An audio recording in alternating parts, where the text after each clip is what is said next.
Bueno, buenas tardes.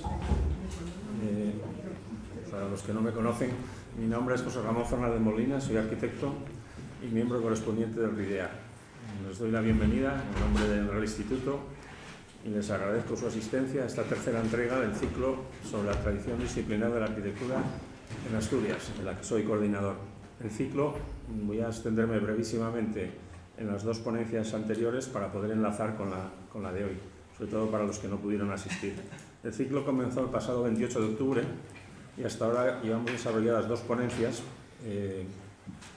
con el objetivo de enlazar esto que les acabo de comentar. De las dos, uno de ellos, de los ponentes, está aquí.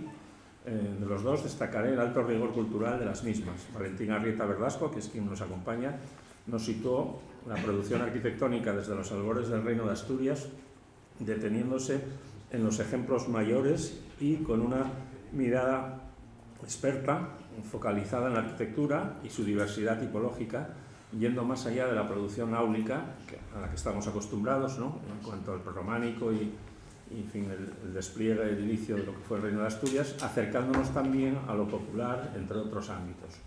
Tomando el relevo, José Ramón Alonso Pereira, partiendo de una impresionante erudición, no creo que exagere nada al decir esto, nos evidenció el proceso evolutivo del conjunto edilicio señero de la Catedral de Oviedo y extendió su discurso a otros ejemplos notables como el monasterio de Corias. Se centró, por tanto, en la siguiente época a la que estuvo analizando Valentín y que discurre entre la Baja Edad Media y el Barroco, ya en el siglo XVIII. A través de su discurso pudimos constatar una circunstancia no siempre evidente para el público no iniciado, que es que la arquitectura asturiana y por extensión la española confirman procesos de adaptación a las corrientes ideológicas y estéticas que han venido de fuera, de manera que sus artífices han llevado a cabo sus propias interpretaciones sin generar nuevos tipos o propuestas estéticas en términos finalistas. La segunda idea extraída de esa ponencia fue que un edificio tan notable como la Catedral llega a nosotros como resultado de aportaciones culturales diversas en el tiempo. La arquitectura y su producción siempre se ha caracterizado por un ritmo lento y muchas veces secular en su materialización. En el caso del conjunto catedralicio ovetense, arranca en gótico y se remata en barroco, con lo que podemos concluir que intervenir en determinados edificios históricos es un proceso continuado e inacabado. Sin embargo, por el manejo de estrategias proyectuales inteligentes, nos presentan una apariencia de conjunto armónico y unitario. Ello, más allá de otras consideraciones, nos aporta la riqueza patrimonial de un recorrido por la historia de las ideas y sus presupuestos arquitectónicos. Y ya, sin ir más dilación, doy la bienvenida a Esther Roldán Calvo, arquitecta que, aunque nacida en Palencia, estaba criada desde los 6 años en Gijón, en Asturias, y bueno, está afincada profesionalmente o ha empezado a trabajar en el año 2001 después de haber salido pues, a estudiar fuera, ¿no?, como hemos hecho prácticamente todos. Fundó el estudio de arquitectura Longo Roldán Arquitecturas, no sé si lo digo correctamente, con nuestro compañero que también nos acompaña, Víctor Longo. Arquitecta egresada por la Escuela Técnica Superior de Arquitectura de Valladolid y máster en proyectos arquitectónicos por la Escuela Técnica Superior de Barcelona. No creo que exagere tampoco en lo que voy a decir, irrumpió con poderío y pidiendo paso, junto con Víctor, al ganar el concurso nacional de ideas para el edificio de servicios de la Autoridad Portuaria en el Museo. Y en solo 6 años, y exhibiendo una madurez rara para su edad, acumula con su socio 3 premios Asturias de Arquitectura, una nominación para el premio Mies van der Rohe, el Nobel oficioso de la Arquitectura a nivel europeo, así como numerosos puestos finalistas en sendos concursos. Todo lo anterior demuestra un mérito indudable y además en un ambiente cultural que conocemos bien los que llevamos sumidos en él desde largo tiempo, no especialmente receptivo ni madurado para demandar socialmente una producción arquitectónica de excelencia. Completaré esta presentación con 2 apuntes más. El carácter del trabajo de Esther Roldán posee un perfil multifacético, tal vez el ideal para un arquitecto. Ejercicio de la proyectación como proceso interno de experimentación y autoafirmación, la investigación y el estudio paralelos, la docencia y la difusión y compromiso con la disciplina arquitectónica y en relación a otros campos del arte, la cultura o la sociedad. Pongo simplemente como ejemplo una actividad que compartimos en su momento, que fue formar parte del comité científico del Festival Internacional de Cine y Arquitectura, que se celebró durante unas ediciones en Asturias y luego que se fue a Santander, a Madrid y a Barcelona. Bien, como coordinador del ciclo, y ya termino, quiero darle las gracias por aceptar la invitación del RIDEA y preparar su ponencia, cuyo tema ha venido amistosamente impuesto por este coordinador.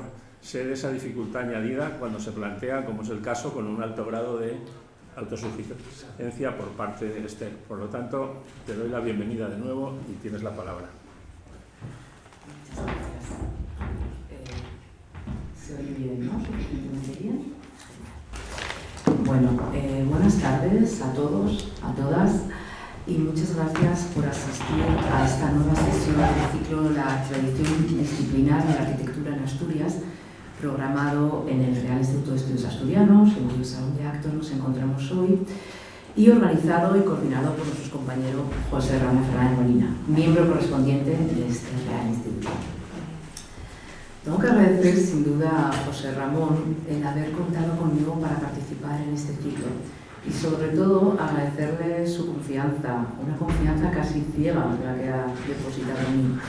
Dado que, y vaya esto por delante, no soy especialista en temas históricos, como sí lo son el resto de los ponentes, algo que ya han podido comprobar en las dos magníficas conferencias anteriores, la impartida por Valentín Arrieta Verdasco, titulada De Quioda a la Baja Edad Media, y la de la semana pasada de José Ramón Alonso Pereira, del medievo a la Edad Moderna.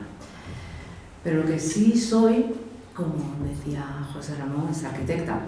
Y por eso estoy hoy aquí, ¿no? Porque lo que él me transmitió cuando contactó conmigo para proponerme participar en este ciclo, siendo como era absolutamente consciente de mi perfil, y lo que me convenció, a pesar de mi reticencia inicial, es que él quería que este repaso a la historia de la arquitectura asturiana fuese realizado por nuestro colectivo, por quienes nos dedicamos a la disciplina arquitectónica. Y esta creo, de hecho, que va a ser la mayor aportación probablemente, ¿no?, de todo este ciclo. Como ya se ha señalado con anterioridad, en nuestra región no existe una escuela técnica superior de arquitectura y, por tanto, quienes desarrollamos aquí esta profesión nos hemos formado en otras regiones, sea en Valladolid, Coruña, Madrid, Sevilla, Barcelona o en el extranjero. Como imaginarán, por tanto, durante los largos años de carrera, aunque sí estudiamos historia del arte, historia del urbanismo, historia de la arquitectura, nunca jamás escuchamos ni tan siquiera mencionar las obras o los autores que a lo largo de estas 5 ponencias van a ir apareciendo. Afortunadamente, sí existe en la Universidad de Oviedo un departamento de Historia del Arte y Musicología, y son mayoritariamente sus docentes quienes se han dedicado a investigar y a divulgar la historia de la arquitectura asturiana. Sin olvidar tampoco la importantísima labor editorial llevada a cabo, sobre todo durante la última década del siglo XX y los primeros años del XXI, por el Colegio Oficial de Arquitectos de Asturias, con la publicación de títulos que son una indiscutible referencia bibliográfica para el estudio de la evolución y el estado de nuestra disciplina en la región, como un título que se mencionó la semana pasada, La Historia General de la Arquitectura en Asturias, escrita por José Ramón Alonso Pereira, presentada por su autor. Voy a mencionar algunas otras fuentes documentales, además de esa historia general, que me han sido personalmente de gran utilidad para la preparación de esta charla, porque dada la limitada duración de la misma, me va a ser absolutamente imposible profundizar en ninguna de las corrientes arquitectónicas, proyectos, obras o autores relevantes del periodo histórico en el que se enmarca esta ponencia. Pero sí tengo la esperanza de conseguir despertar su interés por alguno de esos aspectos que se van a mencionar hoy y que este breve resumen de la bibliografía básica sobre la materia les ayude a saciar ese interés. La ya mencionada Historia General de la Arquitectura de Asturias, pero también el arte en Asturias a través de sus obras, una colección de 1996, la editorial Prensa Asturiana, dirigida por Javier Barón, que incluye 24 interesantísimos capítulos de arquitectura, varios de ellos centrados en el periodo histórico que nos atañe hoy, escritos por historiadores como Vidal de la Madrid Álvarez, Javier González Santos, Covadonga Álvarez Quintana y Leonor Alonso. También la colección Artistas Asturianos, por Ediciones Hércules Astur y coordinada por Luis Feas Costilla, de cuyos 11 tomos, dos la componen 18 monografías sobre arquitectos, entre los que se incluyen algunos de los que se mencionan hoy, como Manuel Reguera, Juan Miguel de la Guardia o Miguel García la Cruz, en el que también colabora Vidal de la Madrid o María Cruz Morales Saro y Héctor Blanco González. Y me gustaría mencionar también un libro importantísimo del que por desgracia no voy a hablar hoy demasiado, pero que le recomiendo muy mucho, que es La arquitectura del hierro en Asturias, con el subtítulo de 13 mercados y otros edificios urbanos, publicado también por el Colegio Oficial de Arquitectos de Asturias y coescrito por el coordinador de este ciclo, por José Ramón Fernández Molina, junto a nuestro compañero y amigo común y tristemente fallecido Juan González Morillo. Y por último, querría también recomendarles una web creada en 2019 por Frius, una productora de cine independiente gijonesa, que se llama Patrimonio Industrial, en la que colaboran más de 20 profesionales del cine, la televisión, la investigación histórica, la fotografía, sonido, diseño, la tecnología, para poner en valor precisamente eso, el patrimonio industrial asturiano, desde un planteamiento un poco singular, bastante artístico, pero combinado con un rigurosísimo saber el que aportan los historiadores. Apuntar que en la dirección histórica de esta plataforma digital están Faustino Suárez Antuña y Natalia Tilde García. Bien, quienes asististeis la semana pasada a la conferencia de José Ramón Alonso Pereira, titulada Del medievo a la Edad Moderna, recordarán quizás que dedicó el final de la misma a hablar del academicismo y de la ilustración. Pero repasemos, si les parece, algunas de las fechas, las obras y los autores más importantes que mencionó, para coger así el relevo, utilizando además el mismo término con el que el coordinador de este ciclo, José Ramón Fernández Molina, nos animó a los 5 ponentes a ir encadenando nuestros periodos históricos. Insisto, vamos a coger este relevo antes de adentrarnos en el periodo histórico en el que se centrará esta charla, titulada De las luces al movimiento moderno. En la última parte de su ponencia, Alonso Pereira nos habló de ese primer neoclasicismo académico que surge tras la creación de la Academia de Bellas Artes de San Fernando en 1752, un momento importantísimo para la disciplina arquitectónica de nuestra región, en tanto en cuanto la Academia sirve como instrumento de control y orientación concebido por la monarquía ilustrada española para apoyar un nuevo renacimiento clásico de la arquitectura, después de lo que, como se ha denominado en alguna ocasión, fueron los delirios del barroco. También nos habló Alonso Pereira de Miguel Reguera González, arquitecto ya formado en la Academia, y de su doble vertiente como arquitecto en Asturias. La primera de ellas es ejecutando los proyectos de Ventura Rodríguez para la región, como la Capilla del Real Hospicio de 1768, el Balneario de las Caldas de 1773 o el Santuario de Covadonga de 1779, sin duda el proyecto más ambicioso de la etapa final de Ventura Rodríguez en Asturias. Pero también nos hablaba de los propios proyectos en Asturias de Miguel Reguera, como esos palacios, los 7 palacios, si no me equivoco, decía el Oviedo, bien, 2 de los cuales, o al menos 2 de los cuales podemos atribuir a Miguel Reguera, el que están viendo en pantalla, en este caso la fachada meridional del Palacio de Heredia Valdecarzana, o el Palacio Velarde, construido entre 1771 y 1773, actual sede del Museo de Bellas Artes de Asturias, junto con la reciente ampliación del arquitecto navarro Pachimangado.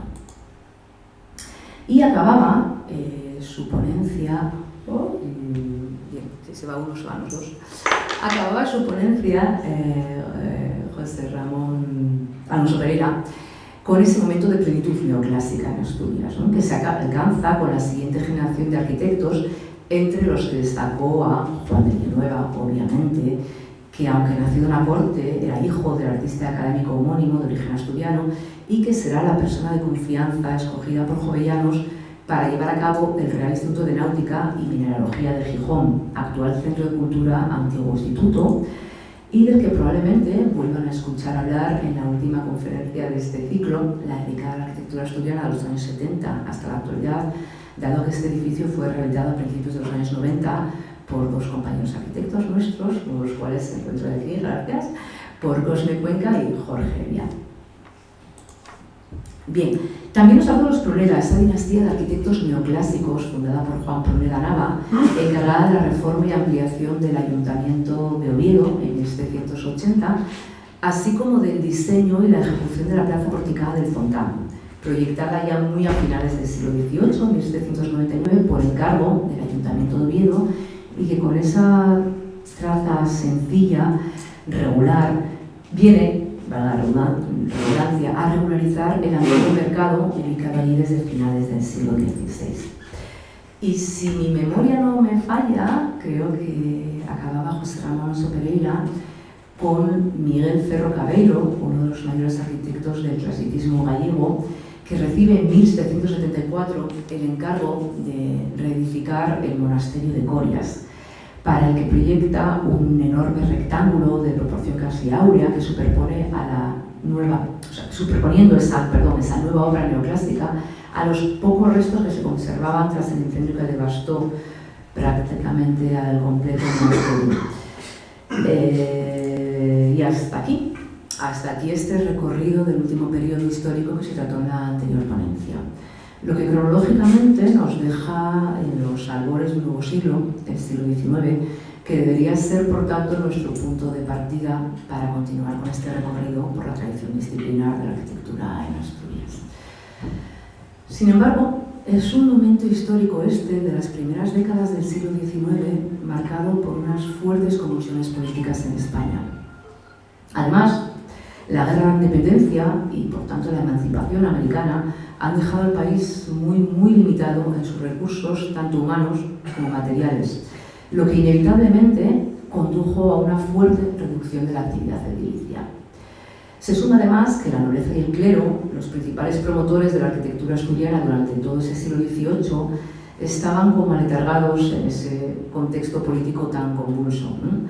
Y la burguesía liberal, que tomará el relevo en ese papel promotor, aún no tiene en aquel momento la preponderancia que alcanzará en la segunda mitad del siglo XIX. Resumiendo, el primer tercio del siglo XIX es un periodo prácticamente en blanco en lo que a la arquitectura asturiana se refiere, y de hecho tendremos que avanzar hasta 1833, fecha en la que se crean en España las provincias, o incluso estamos años más tarde, cuando se producen las sucesivas desamortizaciones, para volver a encontrarnos con un arquitecto de esos que merecerían su propia monografía. Ese arquitecto es Andrés Coello, que trabaja en Asturias desde 1867 al servicio del Ayuntamiento de Oviedo y de la recién creada Diputación Provincial, para irse posteriormente en 1855 a Madrid e incorporarse a la Escuela de Arquitectura, que se había independizado de la Academia de Bellas Artes San Fernando en 1844. Y aquí hago un pequeño paréntesis para apuntar que el primer director de esta primera escuela de arquitectura, la de Madrid, fue curiosamente asturiano, Juan Miguel Inclán Valdés, discípulo tanto de Villanueva como de Jovellanos en Gijón, para donde elabora en 1805 un proyecto de iglesia parroquial para el nuevo Sánchez de la Villa, y cuya figura, comentábamos José Ramón Fernández Molina y yo hace semanas hablando de este tema, no ha sido, la verdad, lo suficientemente estudiada, no al menos como se merecería, ¿no? Bien, pero volvamos a Coello. Volvamos a Coello como protagonista. Coello Roldán, por cierto, que me he enterado que se apellidaba Roldán de segundo apellido. Bien, no hay tantos Roldanes, con lo cual, como protagonista indiscutible de la crisis y posterior disolución del clasicismo académico en Asturias durante la primera mitad del siglo XIX, en favor del naciente historicismo isabelino que veremos brevemente, ahí lo dejo más adelante.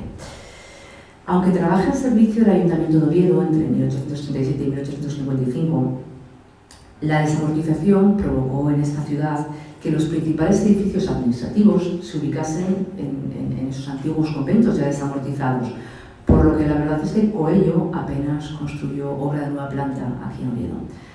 Sí lo era Gijón, que se encontraba en un momento de expansión como población de veraneo, llegando incluso a acudir la propia reina Isabel II para pasar unos días en 1850. Coello proyecta para Gijón el Teatro de Jovellanos, no confundir con el actual Teatro de Jovellanos. Este se encontraba en la calle homónima, calle Jovellanos, paralelo al Instituto de Mineralogía. Se inauguró en 1854 y fue muy valorado en la época por su buena distribución interior y sus óptimas cualidades escénicas. No en vano, y no creo que sea casualidad, Coello había trabajado en Madrid como auxiliar a las obras del Teatro de Oriente. Se trata este teatro de una obra aún de un clasicismo así bastante contundente, bastante robusto, que se estructura más que en volúmenes en sus planos tan netos y recortados, ¿no? Desgraciadamente, y por estas cosas inexplicables que ocurren en el mundo de la arquitectura, de la edificación, este teatro, Jovellanos, desapareció 80 años después, en 1934, cuando se demolió para ser sustituido por la sede del Banco de España, lo que es a día de hoy la Biblioteca Pública de Jovellanos. Andrés Coello es el autor también de la Plaza Mayor Gijonesa, un elemento urbano que funciona como bisagra entre el barrio Cimadilla y el ensanche recién creado por Jovellanos y que responde al esquema tipológico de esas nuevas plazas porticadas, ¿no? En la cabecera de la plaza se edifica además, también con un proyecto de Coello, la nueva casa consistorial entre 1855 y 1858, que como ven tiene también una monumentalidad así como maciza, ¿no? Dentro de ese espacio urbano que preside y que resume plenamente la experiencia arquitectónica de su autor, de Andrés Coello. Servirá de hecho de prototipo en Asturias para otras edificaciones municipales posteriores, como la de la Villa de Llanes, entre 1846 y 1862. Bien, porque la verdad es que aunque solo nos paremos en estas dos obras de Andrés Coello, no quería dejar de señalar también que en su calidad de arquitecto provincial, y dado que no existían en aquel momento técnicos municipales tal como los entendemos el día de hoy casi en cada concejo de la región, pues Coello intervino personal y directamente en la práctica totalidad de las edificaciones públicas de Asturias durante el periodo isabelino. Últimos ejemplos, o sea, dejando los últimos ejemplos de ese neoclasicismo ya en crisis que dará paso en la segunda mitad del siglo XIX a... No, vamos a detenernos un momento. Vamos a detenernos un momento porque llevo apenas 15 minutos hablando y es extraño que nos encontremos ya en este punto, ¿no? Cronológicamente en la mitad del periodo histórico en el que se enmarca esta charla. Pero por otra parte es que llevo ya 15 minutos hablando y aún no he mencionado lo que creo que será uno de los aspectos más atractivos y desde luego el cuerpo central de esta ponencia. Así que si me lo permiten, vamos a retroceder un poco en el tiempo, bueno, no un poco, vamos a retroceder unos cuantos años, casi medio siglo, no, venga. Vamos a ser exactas, vamos a entender el rigor de las cifras y vamos a retroceder justo 50 años desde una fecha clave ya mencionada, la de la creación de la Escuela de Arquitectura de Madrid en 1844, primera Escuela de Arquitectura de España, 50 años hasta otra a la que también nos vamos a referir porque es crucial para la charla de hoy. 1794.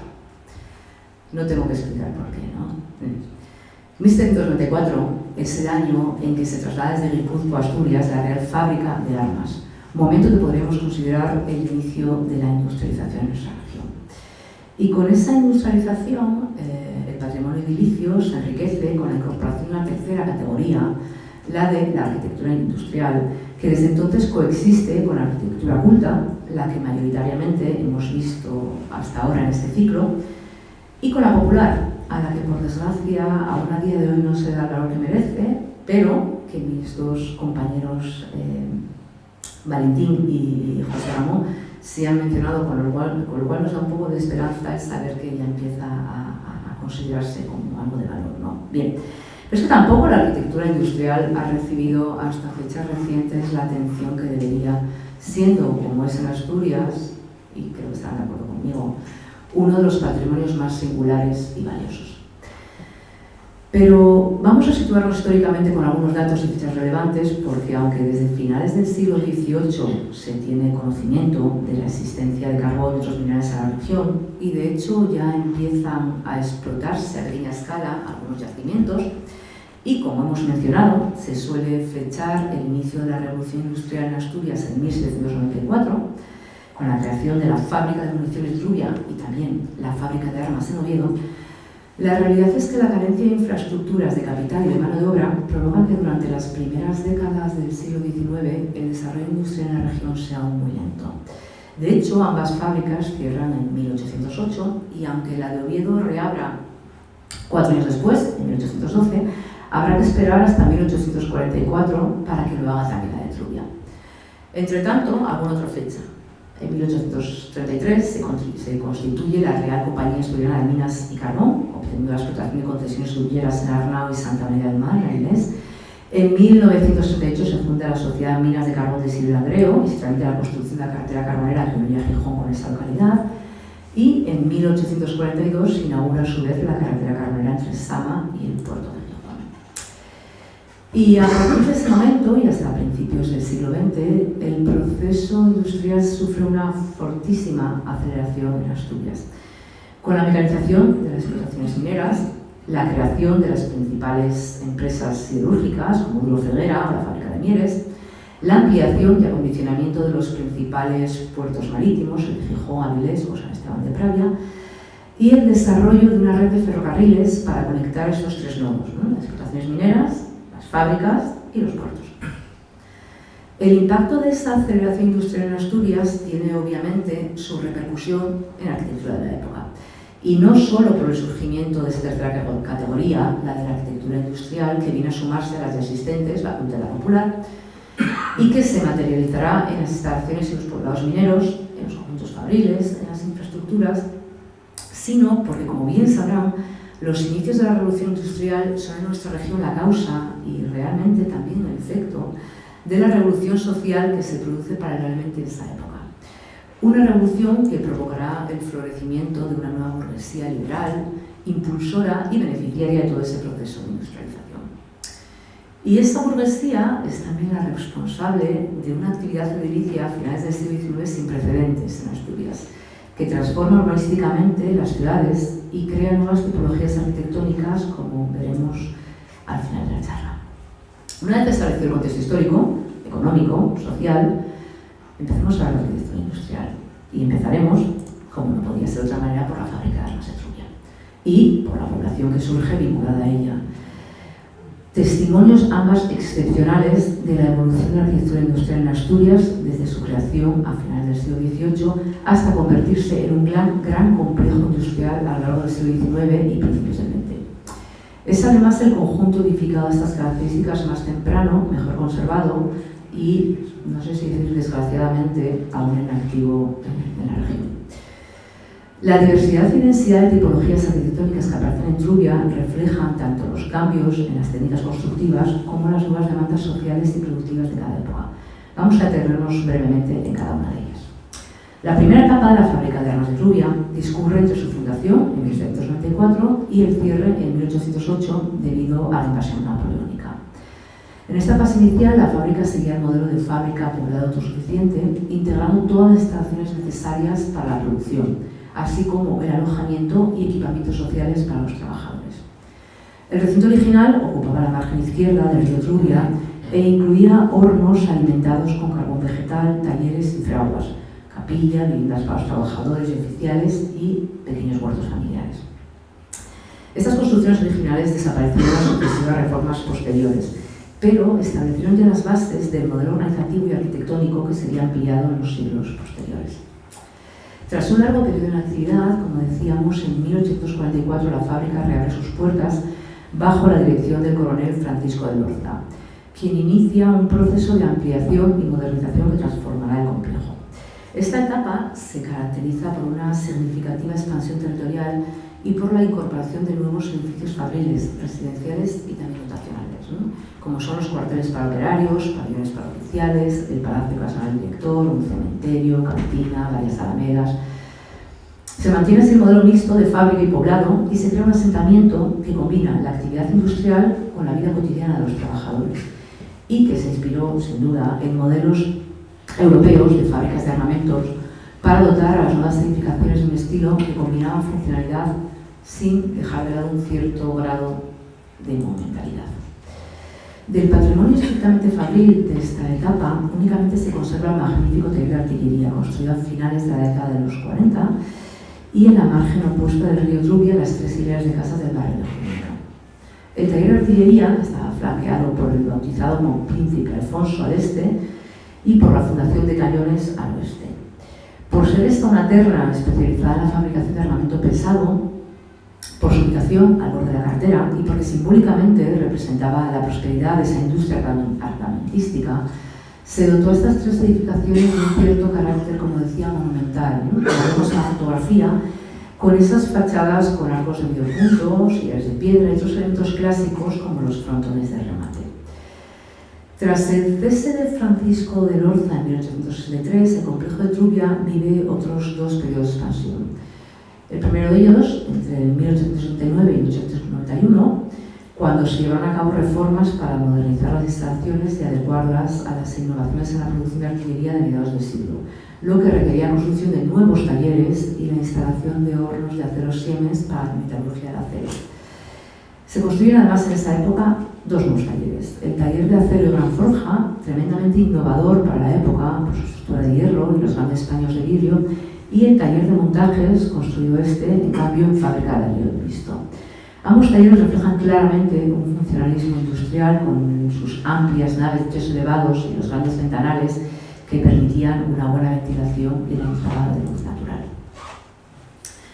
Durante la Segunda Guerra Mundial se produce una nueva expansión del complejo de Trubia, motivada por el aumento en la demanda de armamento, obviamente debido al conflicto bélico. Se realizan, por tanto, entre 1914 y 1919 ampliaciones, se expulsa en ese momento del recinto original los edificios de viviendas y servicios y se reorganiza por completo el plano del recinto fabril en 3 manzanas longitudinales paralelas al río, construyendo naves de fraguas, carpintería y otros talleres. Además, en las primeras décadas del siglo XX, el crecimiento de la fábrica también se reflejó en la ampliación del patrimonio social de la empresa. Se construyó el barrio residencial de jefatura con chales adosados, una nueva residencia para el director, se añadió un casino, parque, capilla, edificios todos ellos que reflejan la influencia de la arquitectura burguesa, con un diseño ya más elaborado y detalles que buscaban transmitir ese estatus y prestigio de la clase social, diferenciándose muy claramente de las viviendas obreras del barrio de Junibro, en la otra margen del río y evidentemente mucho más austeras. No voy a extenderme más, aunque el valor arquitectónico de Trubia, que como hemos visto radica no solo en sus edificios industriales, sino también en la integración de una comunidad entera en torno a la fábrica, con viviendas, equipamientos y espacios públicos, una integración definitiva de la vida productiva y social en un mismo espacio, hacía de Trubia una verdadera colonia industrial y convierte a este conjunto edificado, creo que en el más sobresaliente de cuantos integran el patrimonio arqueológico industrial de Asturias. Me gustaría también, aunque más brevemente, hablar de otros conjuntos arquitectónicos singulares y significativos de ese patrimonio arqueológico industrial, como son el formado por las minas y fábrica de zinc de la Real Compañía Asturiana de Minas de Arnau, Castellón, el de la fábrica siderúrgica de Pedrodura, en La Felguera, o el poblado de la Sociedad Obrera Española de Bustillo, en Mieres. La Real Compañía Asturiana de Minas de Carbón se creó en 1833 para explotar los yacimientos de Arnau y contó con el que se considera el primer pozo vertical de carbón de España, incluso lleva el agustio que en Europa, ¿puede ser? Aunque sufrió inicialmente dificultades tanto técnicas como económicas, la explotación de Arnau fue una de las primeras experiencias de minería moderna en el país y funcionó con cierta regularidad hasta su abandono en 1915. Cuenta con una interesante arquitectura industrial que incluye chimeneas de ladrillo, talleres y un peculiar castillete, el que ven en pantalla. El castillete de la antigua mina, realizado en 1856 en madera y zinc, y una de las construcciones más representativas del conjunto. Apuntar que este castillete fue declarado bien de interés cultural en marzo es incomodísima esta silla, de 2011, y es también muy singular por su ubicación tan cerca de la costa, algo bastante inusual en el ámbito de la minería del carbón, ¿no? En la actualidad, esta edificación ha sido restaurada como el resto del complejo y se puede visitar como parte del Museo de la Mina de Arnau. La Real Compañía Asturiana de Minas, que con el tiempo también se especializó en la producción de zinc, fue pionera en el desarrollo de un complejo industrial integrado que incluía tanto las instalaciones de explotación minera e industria metalúrgica como el poblado obrero que daba alojamiento a los más de 600 trabajadores con los que contaba Arnau ya en 1861. El diseño del poblado de Arnao es un claro ejemplo de la relación entre la industria y la vida cotidiana de los trabajadores durante la revolución industrial en Asturias, como también lo es el de Trubia. Su arquitectura refleja la necesidad de la compañía de proporcionar un entorno habitable, cómodo y relativamente autosuficiente para sus trabajadores, en un intento de incentivar su lealtad y asegurarse así una fuerza laboral estable. Perdón, que he saltado. Bien, las viviendas estaban organizadas en función del rango de los empleados. Las destinadas a los obreros y sus familias eran construcciones adosadas de planta baja y primer piso muy sencillas, realizadas con materiales como piedra y ladrillo, económicos y resistentes y sobre todo muy adecuados para las condiciones meteorológicas de la costa asturiana. En ellas primaba obviamente la funcionalidad y ofrecían así un espacio simplemente habitable para la familia del trabajador. En cambio, las casas de los técnicos y directivos eran más grandes, estaban mejor situadas, en ubicaciones destacadas dentro del poblado y solían contar con más detalles decorativos y mejores acabados. Sus fachadas ornamentadas reflejaban, por tanto, esa jerarquía social dentro del complejo minero. El modelo de la Real Compañía Asturiana de Minas incluía también la provisión de ciertos servicios comunitarios para los trabajadores y sus familias en esa manifestación del paternalismo industrial típico del siglo XIX. Contaba así con una escuela que la compañía construyó ya en el siglo XX, en 1912, para garantizar a los hijos de los trabajadores una educación básica y facilitar su acceso a mejores oportunidades, siempre dentro del mismo contexto laboral.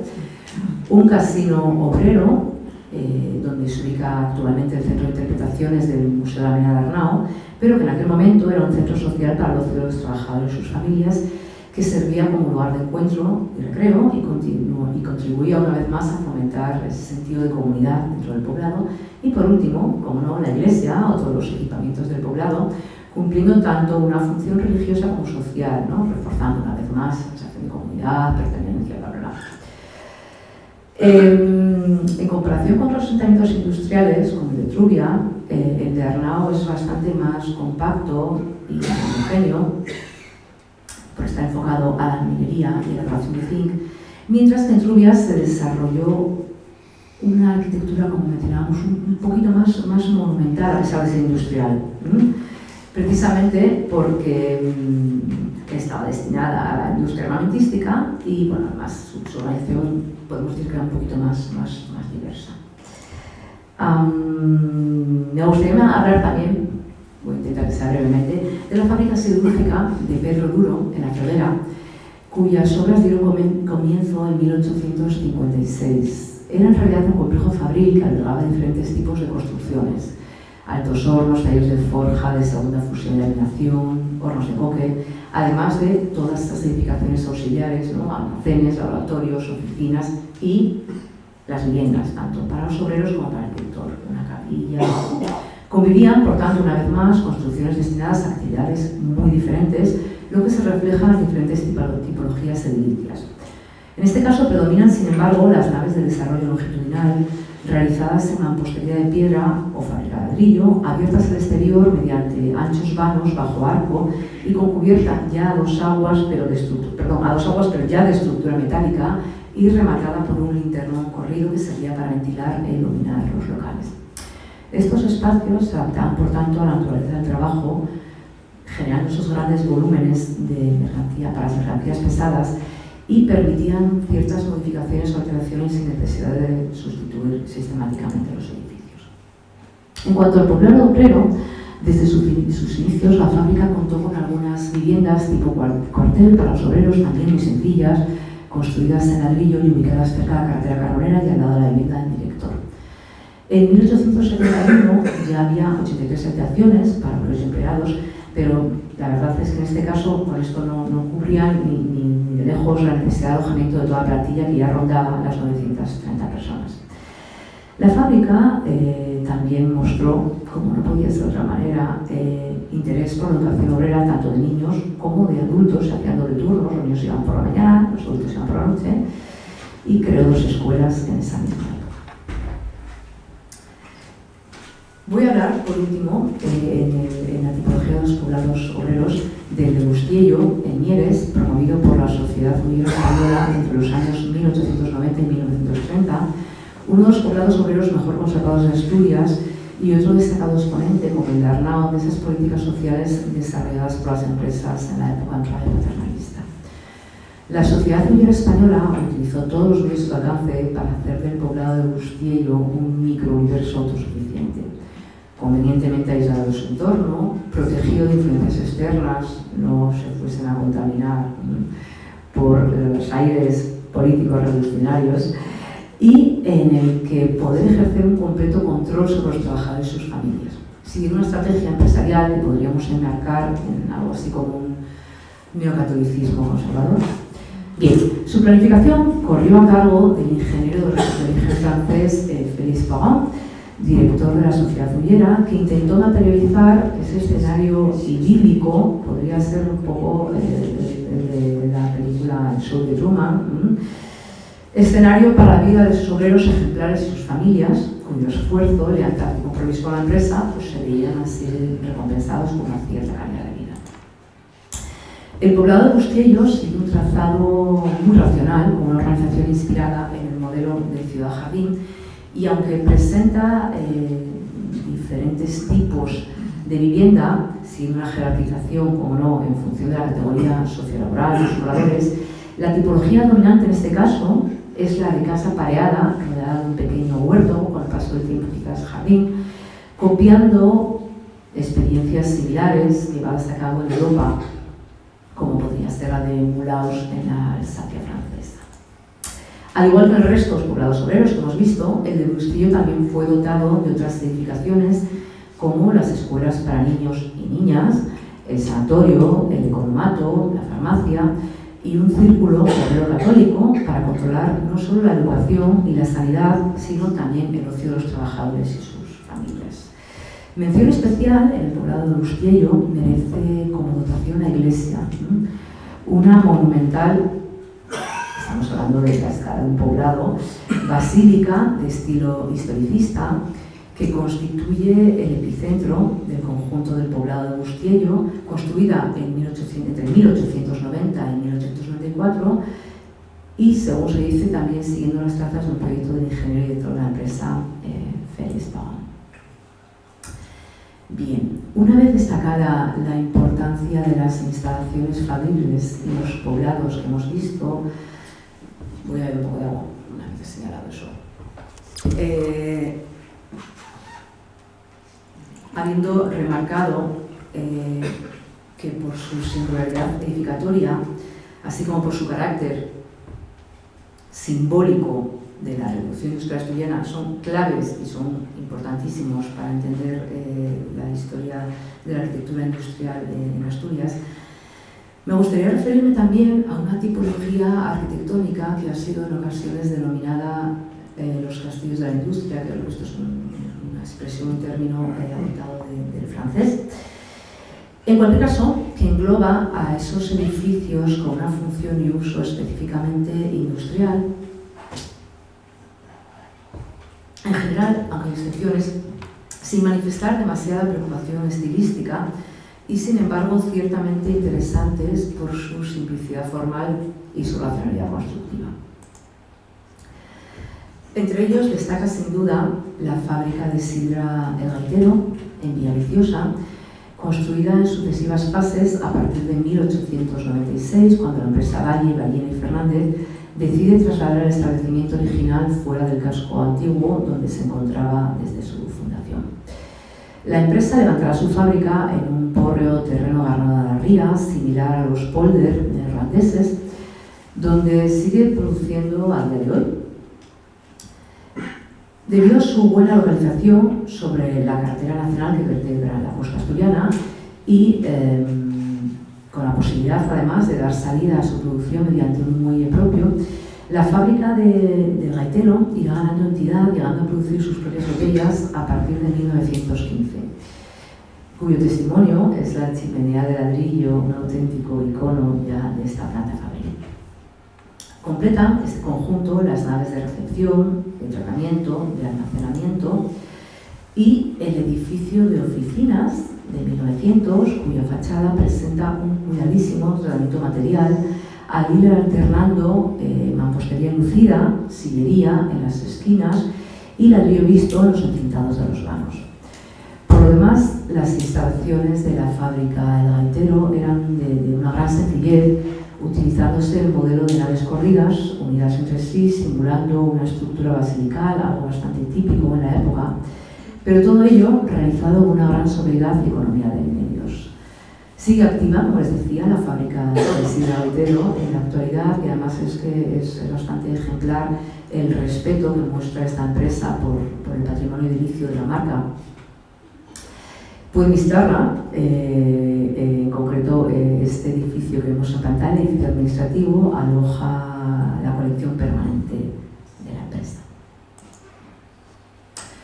Otro de esos castillos de la industria, bastante singular, es la fábrica de curtidos Maribona en Avilés. Se erigió entre los años 1901 y 1902 por la Sociedad Avilés Industrial. Estaba regentada por los hermanos José y Francisco Rodríguez Maribona, eran unos indianos retornados de Cuba que se involucraron también en otras empresas de la región. Las instalaciones de la curtidora Avilés Industrial estuvieron dedicadas desde su entrada en funcionamiento en 1903 al proceso productivo de curtido de piel, en este caso basado en la utilización de cromo.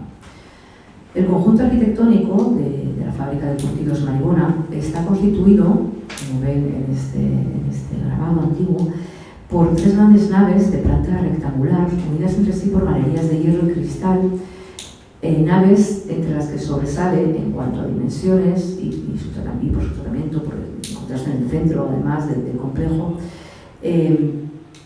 esta que vemos en la imagen, cerrada por un hastial que simulaba una disposición basilical, por otro lado, inexistente.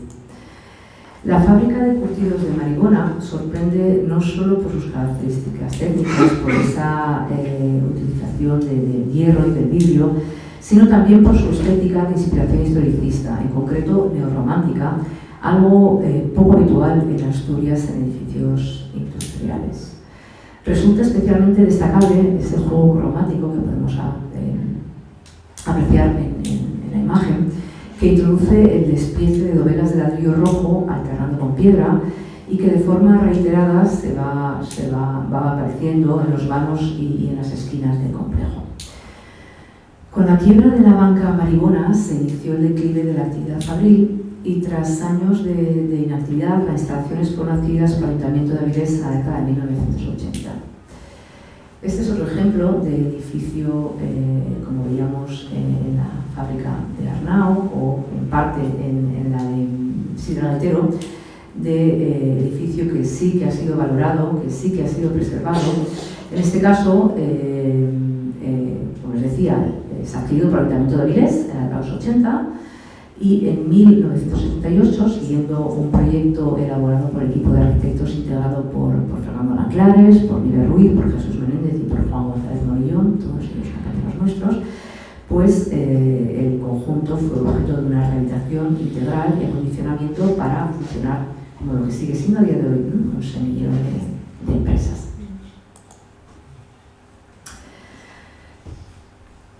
Al introducir el tema de la arquitectura industrial, comentábamos cómo en paralelo a la revolución industrial se produce en la segunda mitad del siglo XX otra revolución, en este caso social, surgiendo con fuerza una burguesía liberal que se convierte en la principal promotora edilicia ya a finales del siglo, transformando por tanto urbanísticamente las ciudades y demandando nuevas tipologías arquitectónicas.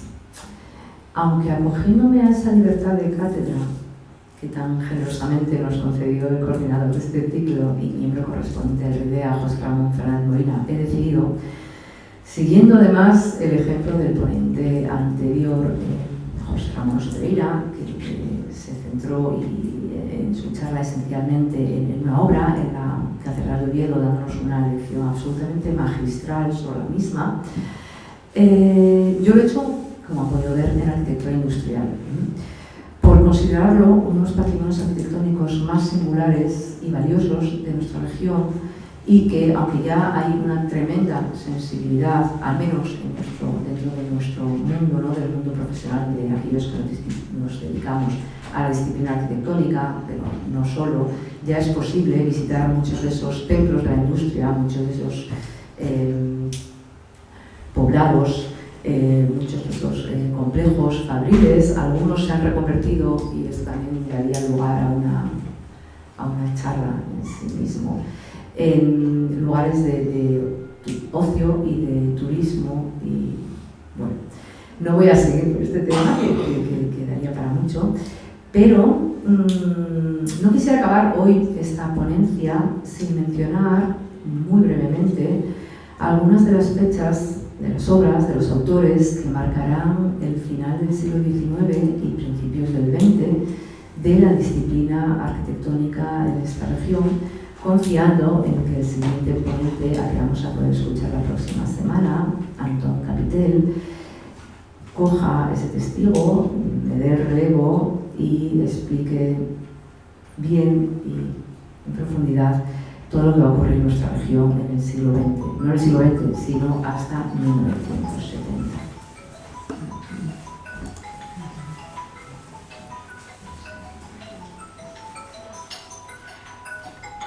No se trata de una nueva tipología. Ya hemos visto algún ejemplo anteriormente, como el ya desaparecido Teatro de la calle Jovellanos en Gijón. Pero la verdad es que los teatros se convierten en esta época en escaparate de esa nueva clase social tan pujante y la máxima promotora edilicia del momento, que es la burguesía. Y el Teatro Campoamor, construido entre 1882 y 92 y proyectado por Ciro Borrajo y López Salaverry, es sin duda no uno de los mejores y más bellos de Asturias, sino se ha llegado a considerar uno de los más bellos y mejores teatros españoles del siglo XIX. Bien, como ven en la imagen y como verán, lo tenemos a escasos metros, presenta esta imagen también de cubo unitario, tiene una planta rectangular, una fachada bastante plana, un tipo que se ha llegado a calificar como neoegipcio, ¿no? Y en él, de la Guardia, recoge influencias formales del mejor eclecticismo del momento. Otro teatro importantísimo para nuestra región, aún a día de hoy, es el Palacio Valdés en Avilés, proyectado por Manuel del Busto González, del que sin duda nos hablará muchísimo en la próxima ponencia. En este caso es una obra aún de 1900, en un estilo ciertamente exuberante y muy diferente al que desarrollará este importantísimo arquitecto asturiano a partir de esa época. Estos dos teatros, el Teatro Campoamor en Oviedo y el Teatro Palacio Valdés en Avilés, junto con el nuevo Teatro de Jovellanos y el Iturra en Gijón, definirán la importancia social que tiene esa tipología en las tres grandes poblaciones de las Asturias del 900. Si los teatros son el centro de la vida social en las ciudades, en las restantes poblaciones son sin duda los casinos los que asumen esa función de lugar de reunión para la burguesía asturiana del 900. Como ejemplo, el que ven en pantalla, el Casino de Llanes, con esas dos torres flanqueando el cuerpo central, que presenta sin duda innegablemente una apariencia de grandilocuencia retórica en esa impostada monumentalidad, ¿no? que por su escala no debería tener. Esto tiene su razón de ser. Fue un edificio costeado en buena medida por rentistas indianos. De ahí esa profusión decorativa tan característica en aquellos primeros años del siglo XX entre el eclecticismo y el modernismo. Es esta una arquitectura, la indiana, que me habría encantado poder desarrollar a lo largo de la conferencia, pero bueno, creo que esta conferencia se ha de fragmentar en muchísimas conferencias que voy a dar yo. Pero por eso les citaba inicialmente la bibliografía, porque creo que es un tema vastísimo, son casi 2 siglos, es muy interesante, se dan muchísimas circunstancias políticas, económicas, sociales, y sería imposible hablar pormenorizadamente de todo ello en este lapso. Para finalizar, podría considerarse que hay un tercer centro de la vida social en ese momento del que estamos hablando, en ese momento finisecular, y es el Gran Hotel de Viajeros, toda una institución en las ciudades de la época. En Oviedo tenemos dos buenos ejemplos de ello, como son el Hotel España y, sobre todo, que estamos viendo la imagen, el Hotel Covadonga, un fastuoso edificio proyectado por Juan Miguel de la Guardia. Juan Miguel de la Guardia, edificio al que ya hemos mencionado, arquitecto al que ya hemos mencionado anteriormente, es sin duda uno de los más importantes arquitectos de este periodo. Y junto a otros dos profesionales, como son Javier Aguirre Iturralde o Nicolás García Rivero, abandonó definitivamente el rigor clásico impuesto por la Academia, por la Real Academia de Bellas Artes de San Fernando durante la segunda mitad del siglo XVIII, desde su formación, y prácticamente en la totalidad del siglo XIX. Estos tres arquitectos se entregan ya plenamente al eclecticismo arquitectónico, van a explorar todos los neohistoricismos habidos y por haber. También daría para otra conferencia que no les voy a dar. De Juan Miguel de la Guardia son también la Casa para el Marqués de Tremañes, en las calles Independencia y Vía de Oviedo, en 1895, o este proyecto para el nuevo barrio de Uría, el desaparecido palacete de González del Valle, luego llamado de Concha Eres, en Oviedo, ejemplo emblemático de la construcción de esta ciudad burguesa asturiana del siglo XIX, que también retrataba Clarín en la Real Santa. Y con esto voy a dar por finalizada la charla. No sin decir que siento mucho no haber desarrollado un tema que probablemente junto con... no es que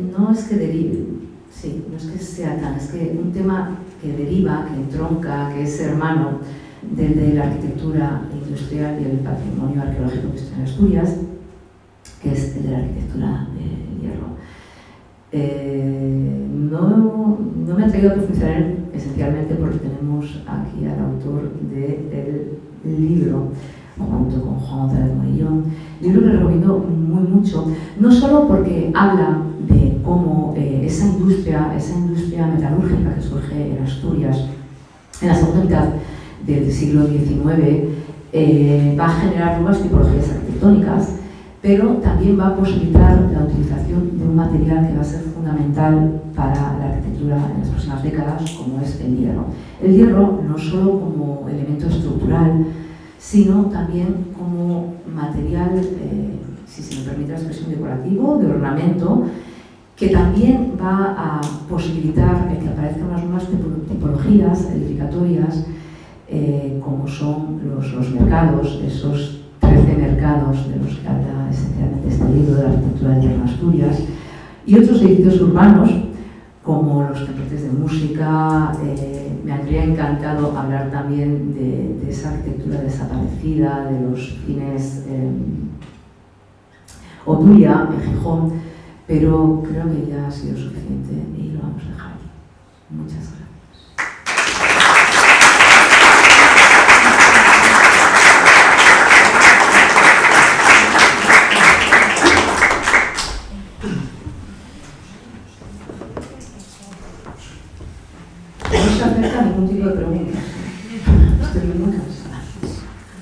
Bueno, muchas gracias, enormes gracias como coordinador.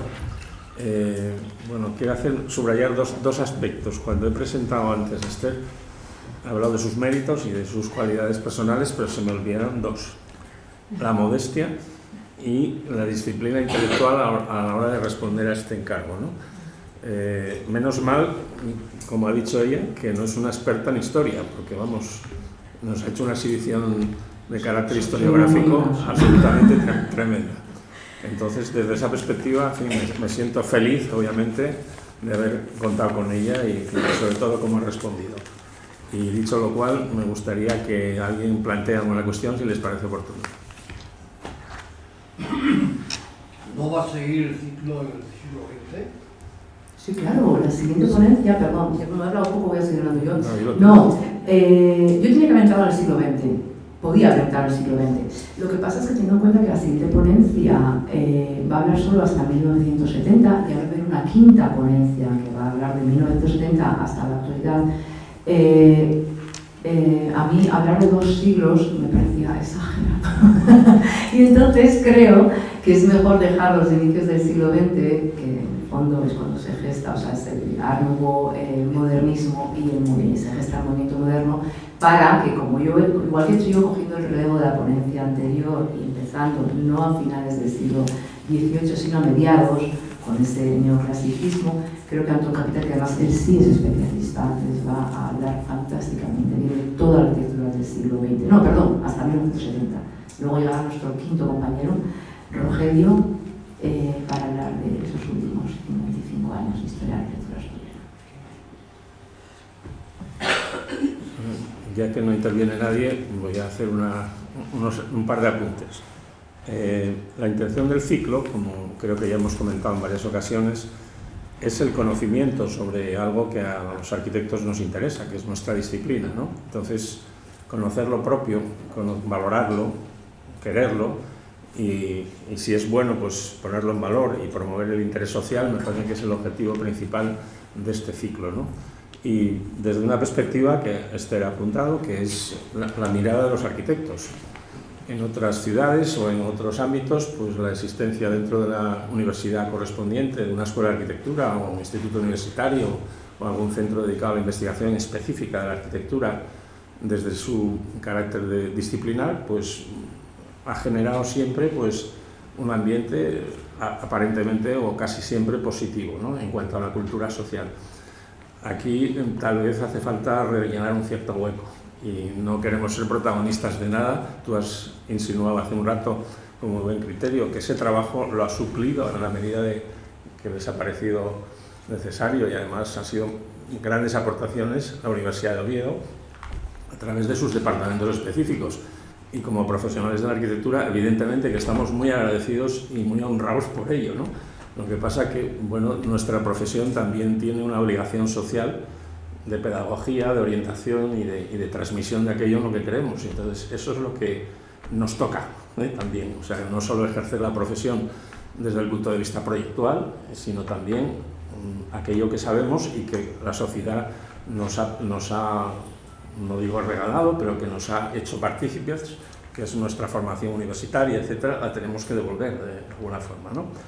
Y hablando de Asturias en concreto, de lo que son hechos muy significativos y que tú has apuntado ya, yo me centraría en uno en concreto, bueno, pues podríamos hablar de muchos, que es, por supuesto, ese señor que está ahí a la izquierda, que es Jovellanos, y las múltiples... Yo sé decir el decano, seguramente. Estábamos hablando del colectivo de arquitectos y bueno, madre mía, no le vamos a echar esa responsabilidad. De ese retrato que hay a la izquierda, que es de Gaspar Jovellanos, que entre las muchas cosas que aportó verdaderamente brillantes, también habla de cuestiones, porque él era un adelantado de su tiempo, ¿no? Y era un hombre muy culto.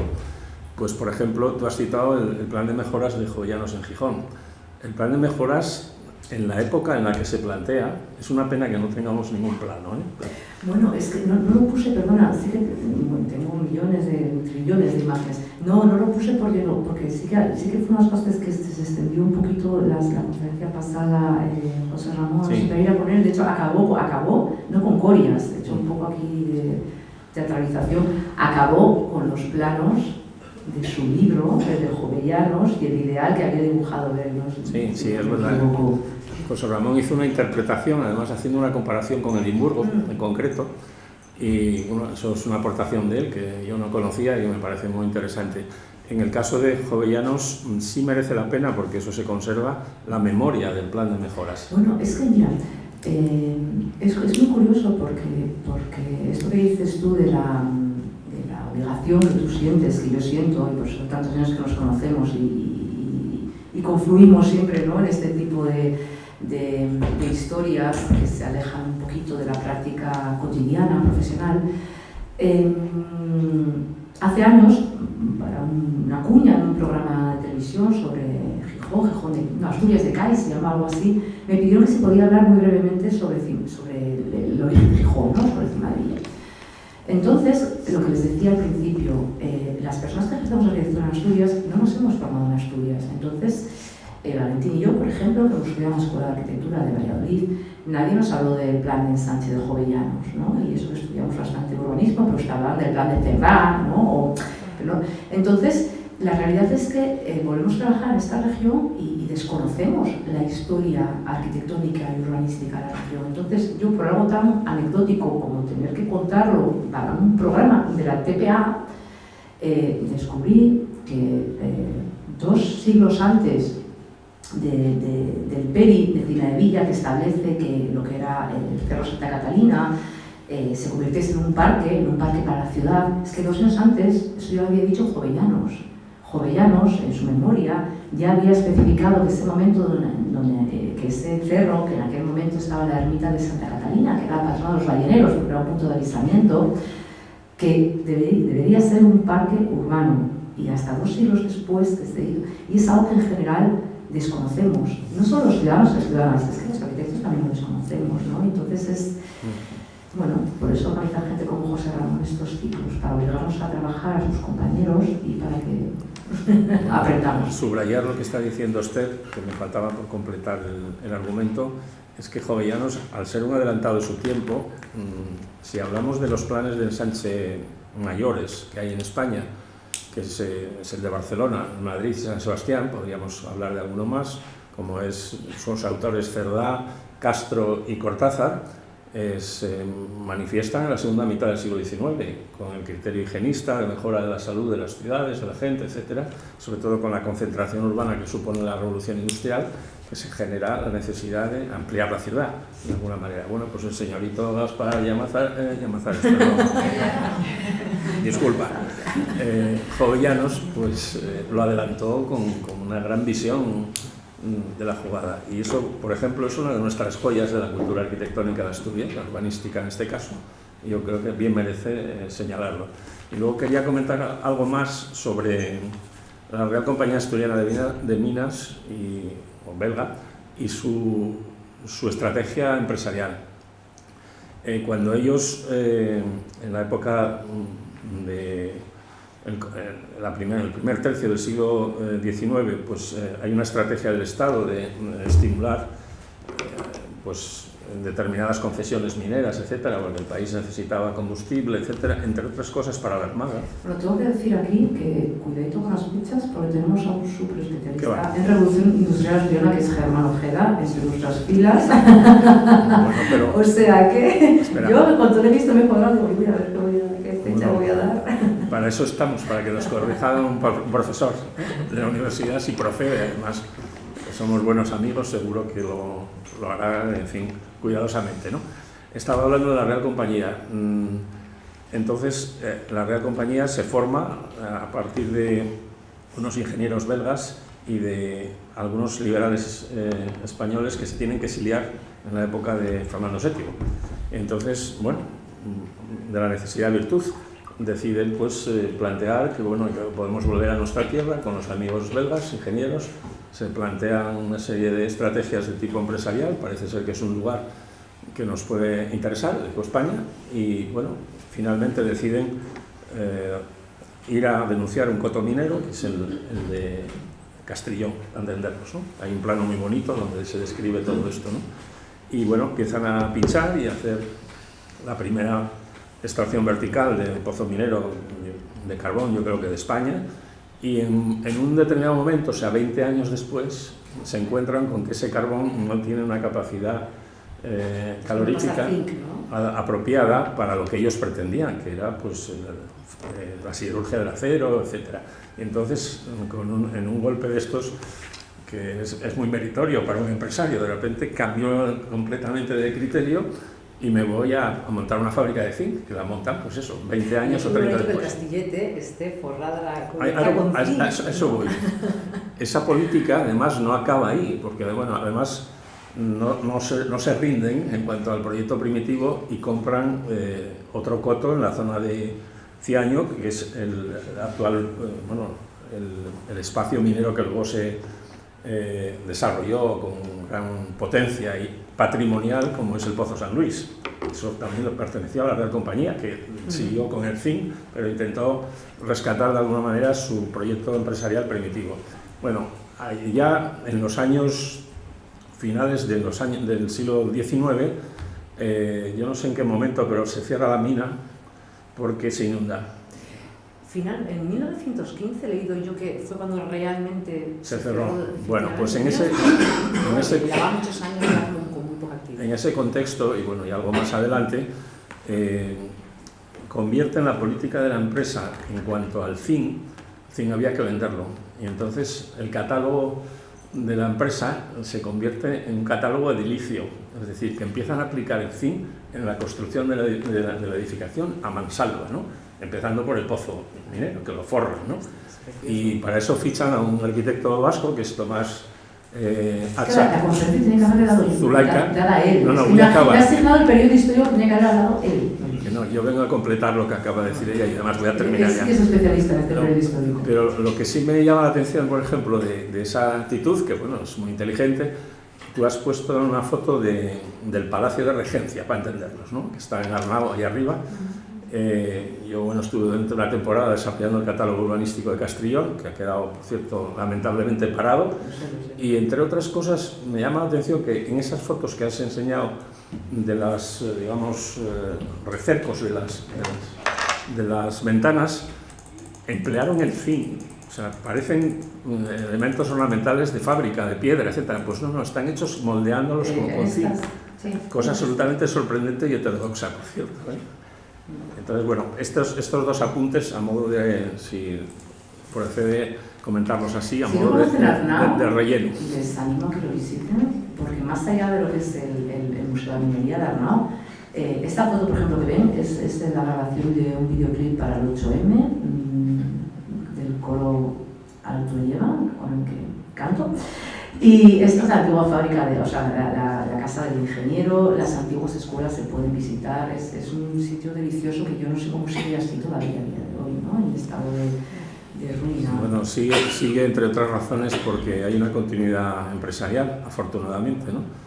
La Real Compañía Asturiana de Minas se transforma en Asturiana de Zinc en los años 50 del siglo XX y de alguna forma continúa fabricando zinc. No, me refiero a cómo se está abandonado. O sea, esta imagen es un vídeo grabado hace 5 años. Sí, bueno, ahí hubo una cuestión frustrada y además estaba siguiéndolo y de alguna manera me pidieron en el equipo de gobierno municipal que asesorase. Estábamos desarrollando el catálogo porque hubo un empresario que compró esta instalación, que es precisamente la familia de Loya, los dueños de los restaurantes y de los catering, etcétera, con el padre, era realmente. Y él pretendía hacer algo parecido al Palacio de las Nieves de la Ferrera. Hubo un restaurante donde ahora está el Museo de Interpretación, ¿puede ser? ¿Algo de sí, había un bar, como hay algo allí, sí. O sea que esto quedó frustrado, pues porque bueno, llegó la crisis también y este tipo de instalaciones ya estaban cubiertas. A mí además me contaron que pensaban en unas instalaciones que de alguna manera acogieran dentro de los congresos profesionales, que en Asturias hubo una época que se desarrollaron y muy poderosos, especialmente los médicos, etcétera, digamos el plan alternativo. Terminamos ya. Si nos podemos enrollar aquí toda la tarde no procede. Bueno, lo dejamos, ¿no? Sí. Venga, muchas gracias.